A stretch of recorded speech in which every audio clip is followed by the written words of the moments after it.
Chapter 12. My brother Sam is dead. In June of that year, 1777, we found out that Father was dead. He had been dead for a month. It happened pretty much as we guessed it.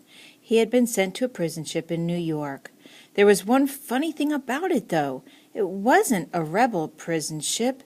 It was a British one. We never did figure out how that had happened.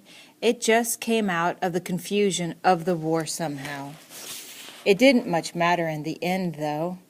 Those prison ships were terrible places. Filthy and baking hot in the summer and freezing in winter, and of course nothing but slop to eat.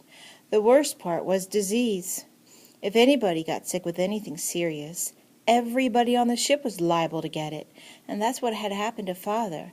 They had an epidemic of cholera on the prison ship he had been on.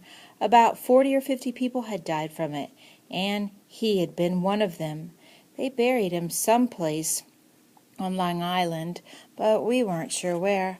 Mother said, after the war we'll find out where he lies and have a headstone made for him, but I don't think she believed we'd be able to do that.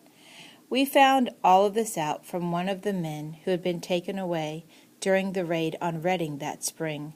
He had been put on the same ship and been with Father when he died.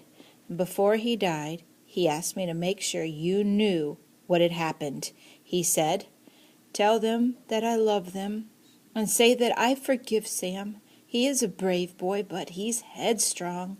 And the last thing he said was, "And now I go to enjoy the freedom war has brought me." But Father wasn't the only one who died. 2 days after we found out about Father, Betsy Reed came down to the tavern. I gave her a pot of beer. "Did you hear about Jeremiah Sanford?" she said. "No." "Well, he's dead," she said. "Jerry? He's dead?" Nobody understands it. And they put him on a prison ship, and he got sick and he died in 3 weeks. It doesn't make any sense.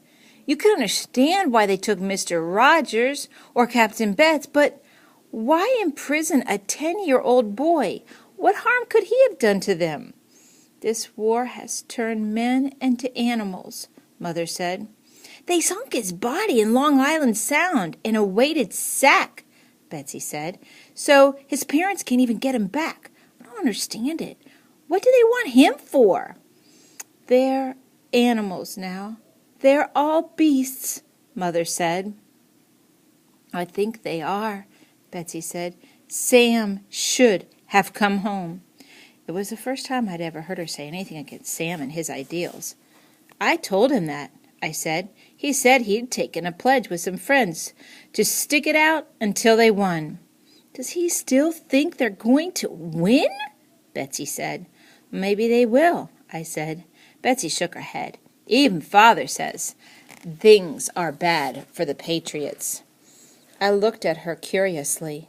"Well, don't you want them to win?" "I don't care who wins anymore. I just want it to be over." "Sam wouldn't like you to talk like that."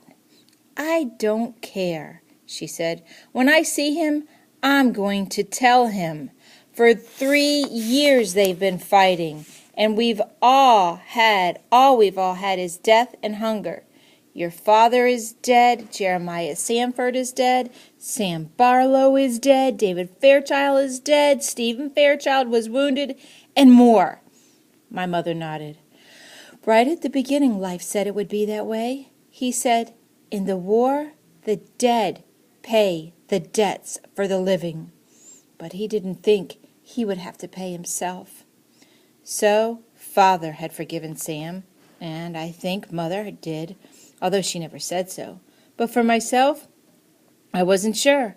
I knew I'd be glad to see him and have him at home, but still I felt it was partly his fault that Father had died.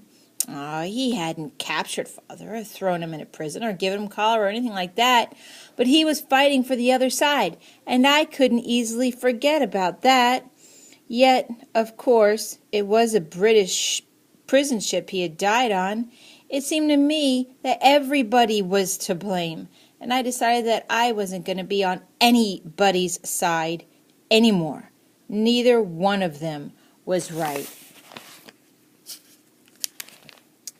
So summer passed, and it became winter once more, and people were suffering worse than ever from want.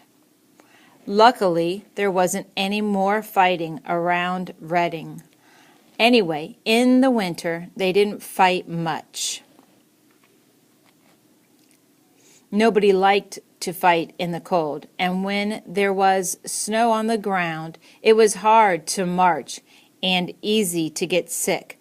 The Continental Army was encamped at a place called Valley Forge, out in Pennsylvania.